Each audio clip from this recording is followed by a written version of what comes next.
အားလုံးပဲမင်္ဂလာပါခင်ဗျာ Listener Land Audiobook Channel မှာပြန်လည်ကြိုဆိုလိုက်ပါတယ်ဒီကနေ့တင်ဆက်ပေးသွားမှာကတော့စာရေးဆရာတတရဲ့စာအုပ်ပေါင်းချုပ်များတွေကဗိုလ်တဆေးရဲ့တန်မှုကြီးဆိုတဲ့ဝတ္ထုလေးတစ်ပုဒ်ပဲဖြစ်ပါတယ်တင်ဆက်သူကျွန်တော်ပြေဖြိုးပါညကမိုးလေးဖြူဖြူပြောက်ရွာပြီးအေးတက်ကလေးဝင်လာလို့ထင်တယ်ဗျအဲ့လိုကောင်းလိုက်တာဗ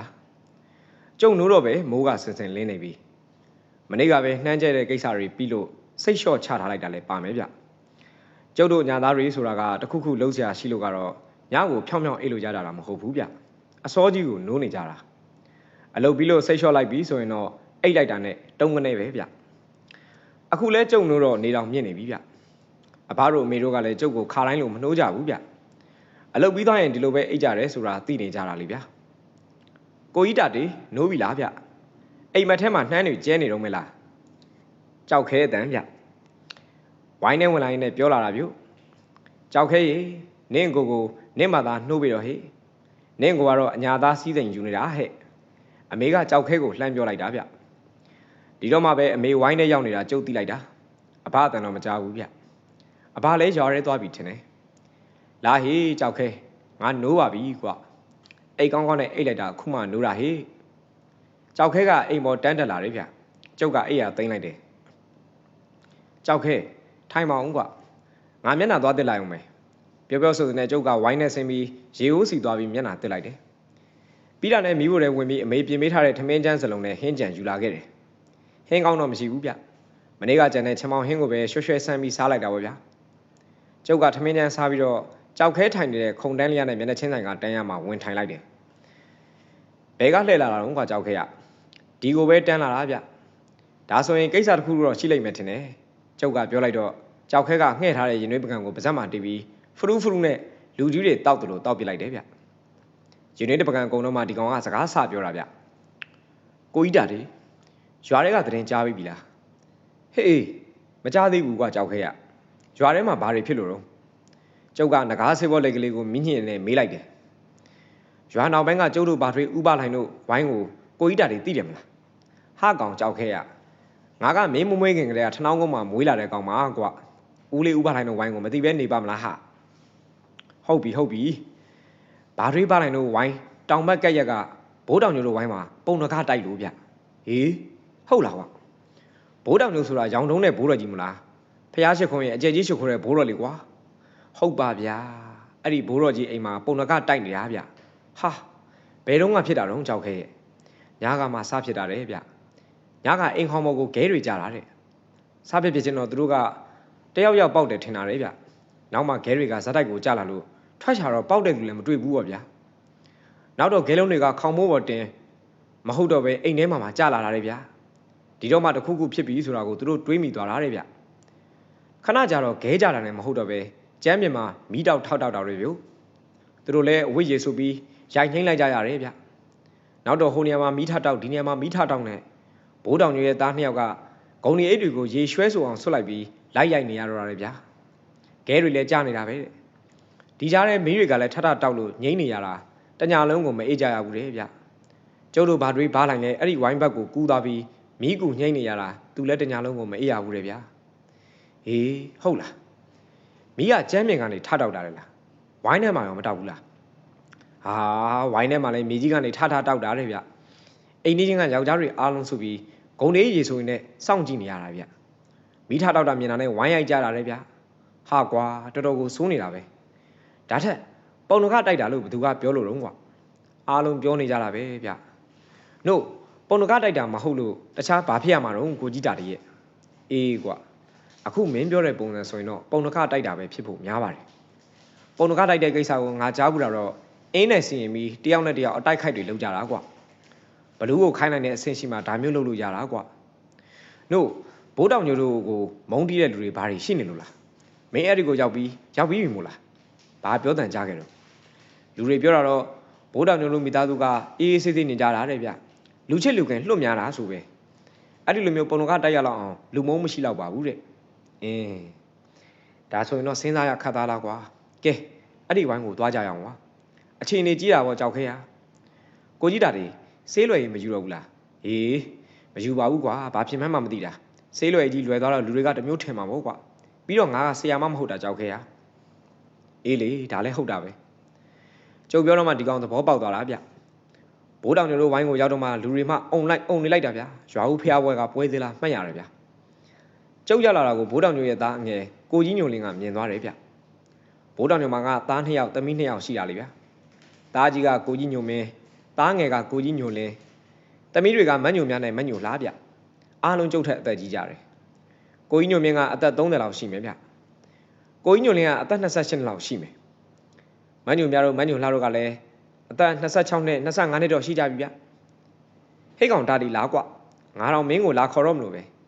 ကျုပ်ကလူတွေကြားထဲတိုးဝင်သွားလိုက်တယ်ကျုပ်မသိဘူးဗျကိုကြီးညိုလင်းကဟောဒီကောင်ကြောက်ခဲလာပြောမှသိတာဘလို့စဖြစ်တာတော့ဗျာငါတို့လည်းဘာမှကိုမသိတာပါတာဒီယာအိမ်ခေါင်မိုးပေါ်ကိုခဲတွေကြားလာကစဖြစ်တာပဲကွနောက်တော့အိမ်ထဲကိုခဲတွေကြားလာလို့ငါတို့ကလည်းတကားတွေထပိတ်ထားတာဒါလည်းမရဘူးကွခဲတွေကအိမ်ထဲကိုဘလို့ဝင်တယ်မသိပါဘူးကွာတကားပိတ်ထားတဲ့ကြားတဲ့ကောက်ကိုပဲတတောက်တောက်နဲ့ကြာနေတာကွတိတ်မကြပါဘူးကွာမီးတွေထတောက်တော့တာပဲဟေးပထမတော့မီးဖို့ခန်းထဲမှာထတောက်တာကွငါအရင်ဆုံးမြင်လိုက်တာအဘကအဝိရေဆိုပြီးရိုက်ဆိုလို့ပစိုးတထဲရေပြေးဆိုပြီးရိုက်လိုက်တာငိမ့်သွားတယ်နောက်တော့မီးဖျားခန်းထဲမှာထတောက်ပြန်ကွဒါနဲ့ကိုညိုမင်းကဂုံလေးရေဆိုပြီးရိုက်ရတော့တာပဲဟေးငါလည်းဂုံလေးရေဆိုပြီးကင်ထားရတာပေါ့ကွာမြောက်ဘက်ဝိုင်းကလေးပါလိုက်လို့ကိုလှမ်းခေါ်တော့တားဖား2ယောက်ရောက်လာပြီးသူတို့လည်းဂုံလေးတွေရေဆိုပြီးဝိုင်းရိုက်ကြတယ်ဆူကြတော့တောင်ပန်ဝိုင်းကလူတွေအရှိတ်ဘက်ဝိုင်းကလူတွေရောက်လာပြီးသူတို့လည်းဂုံလေးတွေနဲ့ဝိုင်းရိုက်ပြီးနှိမ့်ကြတာပေါ့ကွာခဲတွေကလည်းခေါင်မိုးကျလိုက်တာအိမ်ထဲကျလိုက်နဲ့မီးတွေကလည်းဟိုနားထားတော့လိုက်ဒီနားထားတော့လိုက်နဲ့နောက်ဆုံးဝိုင်းတွေထဲမှာထတောက်လို့တညာလုံးငိမ့်နေရတာဟေးအခုရောတောက်သေးလားကျုံမေးတာကိုဖြေတော့မဖြေရသေးပါဘူးဗျာဟိုမှာထတောက်ပြီဟေးလို့အော်တန်ကြလို့ကျုပ်လှည့်ကြည့်လိုက်တော့ဝိုင်းထဲမှာဗျာအိမ်ရဲ့တောင်ဘက်မှာထတောက်တာဟေးတာလာညှိမ့်လိုက်လေမင်းနဲ့နီးနေရဟာလို့ရွာသားတယောက်ကအော်လိုက်တော့မှကြောင်မီးကြည့်နေတဲ့ကိုတာလာကသူ့လက်ထဲမှာကင်ထားတဲ့ဂုံလေးရေဆိုကြီးနဲ့ပြေးရိုက်တော့တာဗျူဖုံဟာမီးမငိမ့်ဘူးဗျဖုံဆိုရိုက်လိုက်ဂုံလေးဖယ်လိုက်ရင်ထတောက်တာပဲဗျတဖုံရိုက်လည်းမငိမ့်ဘူးဗျကျန်တဲ့ရွာသား2ယောက်ပါပြေးသွားပြီးဝိုင်းရိုက်တော့မှငိမ့်သွားရောဗျတာတီရောက်နေတယ်ဆိုအိမ်မော်တက်ခဲ့ပါဦးကွာဘိုးလည်းမင်းကိုမျောနေတာဒီသတင်းကြရင်မင်းမနေဘူးရောက်လာမယ်ဆိုတာဘိုးတွေးမိပါတယ်ဘိုးတော်ညိုကပြတင်းပေါက်ကခေါင်းထုတ်ပြီးကျုပ်ကိုလှမ်းခေါ်တယ်ကျုပ်လည်းအိမ်ကြီးပေါ်ကိုတက်သွားရတာပေါ့ဗျာအိမ်မော်ရောက်တော့ကိုကြီးညိုမင်းနဲ့သူ့တငယ်ချင်းတွေက4-5ယောက်ဂုံလေးအိတ်တွေကင်ပြီးစောင့်ကြည့်နေကြရတာဗျကျုပ်တောင်ဘိုးတော်ညိုထိုင်တဲ့အနားမှာမရောက်သေးပါဘူးဗျာဟိုမှာတောက်ပြီဟေးဟိုမှာမီးဖို့ခန်းထဲမှာလို့អော်ပြီးကိုကြီးညိုမင်းနဲ့သူ့တငယ်ချင်း2ယောက်ပြေးနှိမ့်ကြရောဗျာဘိုးတော်ညိုနားမှာအနောက်ပိုင်းကလူကြီး3-4ယောက်ထိုင်နေကြတယ်တချို့ကလည်းပါဇက်ကပွားစီနဲ့ရွတ်ဖတ်နေကြတယ်ကျုပ်ကလူကြီးတွေနားမှာထိုင်လိုက်တာနဲ့ဘိုးတော်ညိုကစပြောတော့တာဗျမောင်တာဒီဘိုးတို့အဖြစ်တွေကတော့မင်းမြင်တဲ့အတိုင်းပဲကွယ်အိမ်ကြီးမင်းမလာအောင်ညာကလေးကပဲမအိပ်ပဲစောင့်ကြည့်နေကြရတာကွယ်ဘိုးတို့နေတာထိုင်တာလဲမင်းတို့အသိပါပဲကွာဘသူနဲ့မှကိုစကားကကတော့ကစားမဖြစ်ဘူးပါဘူးဒီလိုနေတဲ့ဂျားတဲ့ကောက်ကိုဘလို့ရန်ညွှန်းထားပြီးအခုလိုပုံတော်ကတိုက်တယ်မသိပါဘူးကွယ်ပုံတော်ကတိုက်တာဟုတ်ချင်မှဟုတ်မှာပါဘိုးရဲ့တခြားအကြောင်းလည်းဖြစ်ချင်ဖြစ်မှာပါကျုပ်ဒီညပဲမဖဲဝါကိုမေးပေးပါမယ်ဘာလို့ရမလဲဆိုတာကိုမဖဲဝါပြောမှာပါညရအောင်တော့တီးခံလိုက်ကြပါဘိုးရဲ့ကောင်းပါပြီကွယ်မောင်တာတီလူလာလောက်ပါကွယ်မဖဲဝါကိုကျွေးမဖို့ဘိုးတို့ဘာတွေလုပ်ပေးရမလဲဆိုတာသာပြောပါကွယ်ဟာဘိုးတို့ဘာမှမလုပ်ကြပါနဲ့ဘိုးတို့မှဒီလောက်ဒုက္ခများနေတာကျုပ်ဟာကျုပ်အားလုံးစီစဉ်လိုက်ပါမယ်အေးပါမောင်တာတီရဲ့ဘိုးမောင်တာတီရဲ့ကျေးဇူးကိုမမေ့ပါဘူးကွယ်ကျုပ်လဲကြောက်ခဲကိုခေါ်ပြီးဘိုးတော်ညိုတို့ဝိုင်းထဲကထွက်လာခဲ့တယ်လူတွေကအခုမှကိုပုံများလာတာဗျကျုပ်တို့တောင်ဝိုင်းထဲကမနေတိုးထွက်ခဲ့ရတယ်တန်မဏိကိုဝင်ခေါ်ပြီးကျုပ်တို့အိမ်ကိုပြန်ခဲ့ကြတယ်ကျက်ဝဲဖို့ငွေကြောက်ခွဲကိုပေးလိုက်တယ်ကျန်တာတွေကတော့အိမ်မှာရှိပြီးသားပေါ့ဗျာကြက်ကင်မီတုံးတစ်လုပ်ပြီးတဲ့အချိန်မှာအမေနဲ့အဘကကျုပ်တို့3ယောက်ကိုထမင်းကျွေးတယ်အဘကလည်းရွာထဲသွားရင်ဒီသတင်းကိုကြားလာခဲ့တာပေါ့ဗျာဘလို့တော့လူကလေးရဲ့ပုံတော်ကတိုက်တာကိုမဖဲဝါကနိုင်ပါမလားကွမဖဲဝါကမနိုင်တော့ဘူးဘာရဲ့ကျုပ်တို့ကမဖဲဝါကိုမေးုံမေးမှာဗျဘာလို့ရမယ်ဆိုတာ तू ကပြောနိုင်တယ်လေဘာရဲ့ဩဒီလိုလားတောင်ညိုကြီးကတော့လူကြီးပါဘသူနဲ့မှလည်းရန်ညွှန်းရန်သာမရှိပါဘူးကွယ်ဟုတ်တယ်ဘာရဲ့အဲ့ဒါကြောင့်ကျုပ်ကပုံတော်ကတိုက်တာမဟုတ်ဘူးလားလို့တွေးနေတာဗျထမင်းစားပြီးခဏနားနေကြတယ်ပြီးတာနဲ့ထမင်းတအိုးချက်ရတယ်ဆန်က4လုံးမြဟင်းတအိုးချက်တယ်ကြက်သားဟင်းချက်တော့ဟင်းရောထမင်းရောအေးခံလာလိုက်တယ်တဖြည်းဖြည်းနဲ့ညနေစောင်းလာပြီပေါ့ဗျာတန်မဏိရှာလာတဲ့ငှက်ပြောဘက်ထဲမှာထမင်းဟင်းတွေကိုထည့်ပြီးထုတ်လိုက်တယ် ထမင်းတို့ကိုထမင်းတောင်းထဲမှာအစိမ့်သိမ့်ထည့်ထားလိုက်တယ်ည8 နာရီထိုးတာနဲ့ကျုပ်ရဲ့ကြောက်ခဲရဲ့တံမဏိရဲ့ထဏောင်းကုန်းသိန်းတိုင်းတွေကိုထွက်လာခဲ့ကြတယ်ကြောက်ခဲကထမင်းတောင်းလေးထမ်းလို့ဗျကျုပ်တို့လိုနေကြအတိုင်းကျောင်းမကြီးဒေါ်မေခရဲ့အုပ်ကူကြီးပေါ်မှာထမင်းတို့ဖြီလိုက်တယ်အသင့်ပါလာတဲ့လက်ဆွဲရေပုံးသေးသေးလေးကိုရေအပြည့်နဲ့ချထားတယ်ပြီးတော့ဂူထိတ်မှာဖျောင်းနိုင်တိုင်းထွန်းလိုက်တယ်ကျုပ်ကမျက်ကွင်းစရောဒိဗ္ဗသောတာစရောလိမ့်ထားတယ်အရှိတ်နေထွက်အနောက်နေဝင်တောင်တငါကွန်မြောက်တူဝင်တွင်မြည်သည့်ရက်မှာရှင်းနေသည်ဖြစ်စေရောက်ရချက်ကအမြန်ဆုံးကြွမြန်လာခဲ့ပါတင်းတိုင်းရှင်မှာမဖဲဝါတာတီကညသာစပွဲနဲ့စားတော်သွင်းပါတယ်မဖဲဝါကြာမြမီစားလှဲ့ပါတောက်လှဲ့ပါဗျာကျုပ်ကမဖဲဝါကိုစိတ်ထဲကရည်သူပြီးပင်းဖိုက်လိုက်တယ်ချက်ချင်းတော့ကြွမလာဘူးဗျကျုပ်ကထပ်ပြီးပင်းတယ်ဟူးဟောမဖဲဝါရဲ့ခွေးကြီးနှက်ကြော်ရဲ့ဥန်ကြီးကိုကြားလိုက်ရတယ်ဗျကြောက်ခဲနဲ့တံမဏိကတော့ကြားမှာမဟုတ်ဗျဒီကောင်နှစ်ယောက်ကဂူပေါ်ကိုပဲကြည့်နေတာဗျကြောက်ခဲနဲ့တံမဏိနောက်ကိုနည်းနည်းဆုတ်ကြမဖဲဝါလာတော့မယ်လို့ကျုပ်ကပြောလိုက်တော့မှဒီကောင်နှစ်ကောင်နောက်ကိုဆုတ်သွားတော့တာဗျဟောနှက်ကြော်ကြီးရဲ့အတန်ကနီးလာပြီဗျဟောလာကြပြီဗျတင်းချိုင်းနဲ့ကိုဝင်လာကြပြီဗျနှက်ကြော်ကဂူရီကြားတွေကပြေးလာတာဗျမဖဲဝါက10 ပေလောက်မြင့်တဲ့ရဲကြီးနဲ့ဂူရီပေါ်ကရွေးလာတာဗျထမိန်နဲ့အင်ကြီးကအနက်မှာချီနီနဲ့အနားကွတ်ထားတဲ့ခါးတောင်အင်ကြီးဗျစပင်ကဖားရကြီးချလို့မျက်လုံးနေကြီးတွေကပြူးထွက်နေတယ်မျက်နှာကြီးကတော်တော်ကိုကြောက်စရာကောင်းတာမျိုးမင်းညကမတ်တဲ့အိမ်မက်ကိုကျုပ်ချက်ချင်းတတိရသွားတယ်အင်းဝမှာကျုပ်နဲ့မဖဲဝါကဆရာကြီးဘိုးဒိဗ္ဗစီမှာပညာသင်ဘက်တွေဖြစ်ခဲ့ကြတယ်အိမ်မက်ထဲမှာဆရာကြီးကကျုပ်ကိုပြောတော့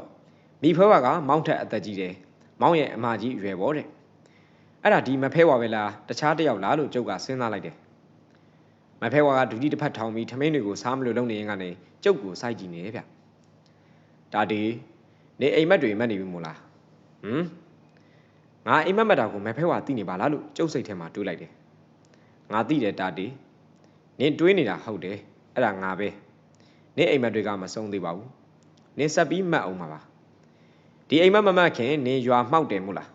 အဲ့ဒါအထက်ပုဂ္ဂိုလ်တွေကနင့်ကိုအိမ်မက်ပြီးတော့မလို့နင်းရဲ့လက်ပြောက်ကိုတိတ်လိုက်ကြတာဒါတီရဲ့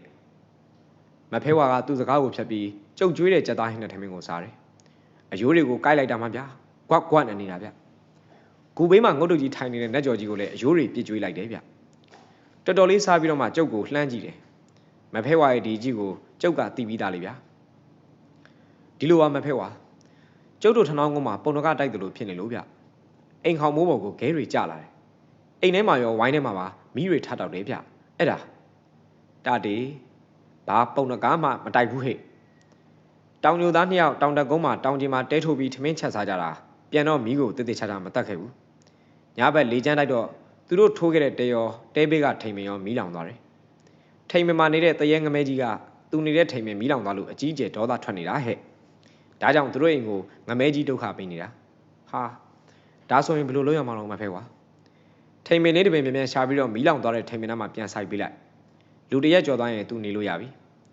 ဒီအတွင်းတော့ငမဲကြီးကိုငါနေရာပေးထားလိုက်မယ်ပြီးတော့ထိန်မင်ဆိုင်တဲ့နေမှာပဲသူ့ကိုတောင်းပန်ပြီးအမဲသားနဲ့ထမင်းကျွေးလိုက်အဲ့ဒီငမဲကြီးဆိုတာတခြားသူတော့မဟုတ်ဘူးတာတီအင်းဝါမာတို့ကနေရဲ့တမှုစက်ကပဲဟိဗျာငမဲကြီးကတမှုစက်ကဟုတ်လားမဖဲကွာကြုံမိတာကိုမဖဲကွာမဖြစ်တော့ဘူးဗျထပြန်သွားတယ်ကျုပ်တို့လည်းပြန်ခဲ့ကြတာပေါ့ဗျာမဖဲကွာပြန်သွားရင်ကြာကြာနေလို့မကောင်းဘူးဗျမဖဲကွာရဲ့ကြံနေတဲ့ထမင်းနဲ့ဟင်းတွေကိုခွေးနဲ့ကြီးတွေကရောက်လာပြီးစားကြတယ်ဗျမဖဲကွာရဲ့ခွေးနဲ့ကြီးမဟုတ်ဘူးလေဗျာမဖဲဝါရဲ့ခွင်းနဲ့ကြီးကမဖဲဝါနဲ့အတူတူသွားပြီတခြားကလာတဲ့ခွင်းနဲ့ကြီးတွေကိုပြောတာဗျအဲ့ဒီခွင်းနဲ့ကြီးတွေကမဖဲဝါရဲ့တပည့်တပန်းတရဲတွေလေဗျကျုပ်တို့ရွာပြန်ရောက်တော့ဘိုးတောင်ကျတို့ဝိုင်းကိုတန်းသွားကြတယ်သူတို့လည်းမီးတွေညှိနေကြရတော့မဲဗျဟာတာတီတို့လာကြပြီဟေ့ဘယ်လိုတော့ငါကြီးရအကိုတို့ကမင်းပြန်တာကိုစောင့်နေကြတာကွာဘိုးတောင်ကျရဲ့သားကြီးကိုကြီးညိုမင်းကစီးပြောတာဗျကျုပ်တို့လည်းဘိုးတောင်ကျနဲ့လူကြီးတွေရင်းနေတောက်နေကြတဲ့ဝိုင်းမှာဝင်ထိုင်လိုက်ကြတယ်ဗျပုံတကားတိုက်တာမဟုတ်ဘူးဘူရကိုကြီးညိုမင်းတို့ကိုကြီးညိုလင်းတို့ဒီရက်ထဲမှာတောတက်ကြတယ်မလားအေးငါတို့တက်တယ်လေကွာအဲ့ဒါဘာဖြစ်လို့လဲကိုကြီးညိုမင်းကပြပြတဲ့ကျုပ်ကိုမေးတာပေါ့ဗျာကိုကြီးညိုမင်းတို့ညီကိုထိန်ပင်အောက်မှာတဲထိုးကြတယ်လေဗျာအေးဟုတ်တယ်ငါတို့အဲ့ဒီမှာပဲစခန်းချကြတယ်လေကွာကိုကြီးညိုမင်းတို့ပြန်တော့မီးတွေတေးအောင်မတက်ခဲ့ဘူးဗျအဲ့ဒါခမရတို့ထိုးထားတဲ့တဲရောထိန်ပင်ရောမီးလောင်သွားတယ်တဲ့ဟာဟုတ်လားတာတီ အဲ့ဒီထိန်မှာနေတဲ့ငမဲကြီးဆိုတဲ့တရေကကိုကြီးတို့ညီကိုမကြင်မနှက်ဖြစ်ပြီးအခုလိုလောက်တာရဲပြုဟာဒီတရေအတော်စွမ်းထက်တာပါလားတာတီရဲ့ဟုတ်တယ်ဘူးရဲ့တရေတွေထဲမှာလည်းအစွမ်းထက်တဲ့တရေတွေရှိတတ်တယ်ဗျနို့ဒီကိစ္စကိုဘယ်လိုလုပ်ရမလို့တာတီဘိုးတော်နဲ့အတူတူထိုင်နေတဲ့ဘိုးတော်ကြီးတယောက်ကကျုပ်ကိုမေးတာဗျထိန်မေတမင်အမြန်ဆုံးရှာပြီးအဲ့ဒီနေရာမှာပြန်ဆိုင်ပေးရမယ်တဲ့ဗျပြီးတော့ထိန်မေဆိုင်တဲ့နေမှာငမဲကြီးကိုခေါ်ပြီးအမဲသားနဲ့ထမင်းကျွေးရမယ်တောင်းလဲတောင်းမှန်ရမယ်တဲ့ဗျအဲ့ဒီထိန်မေလူတရက်မကြော်ခင်မဖဲဝါကငမဲကြီးကိုနေရာတစ်ခုပေးထားမတဲ့ပြုဟာလုံးရမှာပေါ့ကွာကဲဟဲ့ကောင်နှစ်ကောင်မင်းတို့နမဲလှုပ်ခဲ့လို့အိမ်မီးလောင်မလို့ဖြစ်ရတာပဲမနေ့မိုးလင်းတာနဲ့ထိန်မေလေးတပင်တွေ့အောင်ရှာပြီးတော့ပြီးရင်ကူးလာခဲ့မြို့ကိုတယောက်ထဲသွားပြီးအမဲသားဝယ်ခဲ့မနေ့ဖြန်ညနေနိုင်ရိုင်းသွင်းနေမှာထိန်မေလဲပြန်ဆိုင်ငမဲကြီးကိုထမင်းကျွေးပြီးတော့တောင်းပန်ခဲ့ကြဘိုးတော်ညောကစိတ်ဆိုးပြီးသူ့သားတွေကိုပြောတော့တာပေါ့ဗျာတာဒီငါတို့ကြီးတော့မသွားရဘူးကွာမင်းမလိုက်ပြီးပြောဆိုလိုက်ကင်ပြပါငါညီရလို့ကိုကြီးညိုလင်ကပြောတဲ့ဗျဒါနဲ့ကျုပ်လည်းဂတိပေးလိုက်ရတော့ဗျာစိတ်ချကိုကြီးညိုလင်ကျုပ်လိုက်ခဲ့မယ်လို့ပြောလိုက်တော့မှသူတို့ညီကိုကျင်းနေသွားကြတယ်ဗျမင်းကိုမီးတေတေချာငိမ့်ဖို့ငါပြောသားမယ်ငလင်းဟာမဟုတ်သေးပါဘူးဗျကိုကြီးပဲကျုပ်ကိုထင်းနေလှဲပေါ်တင်ကြံတာလည်းငါလုပ်လိုက်မယ်ဆိုဒီတော့ကျုပ်ကကိုကြီးမီးငိမ့်မဲ့ထင်သွားတော့တာပေါ့ဗျကဲတော်အခုမှတော့ပြောမနေကြနဲ့တော့ထိန်မင်းသားရအောင်ရှာပြီးတော့ကဲပါဗျာတရေငမဲကြီးရဲ့ကျုပ်သား2ယောက်ပေါ့ရော့လို့ဖြစ်တာကိုကျုပ်တောင်းပါမှာလေဗျာမဖဲဝါပြောတဲ့အတိုင်းအားလုံးလုပ်ပေးပါမယ်ဗျာလို့ဘိုးတော်ညကပြောလိုက်တော့မှခေါမိုးကိုကြားနေတဲ့ခဲတွေလည်းရပ်သွားတယ်ဗျမီးတွေလည်းထားမတောက်တော့ဘူးယူ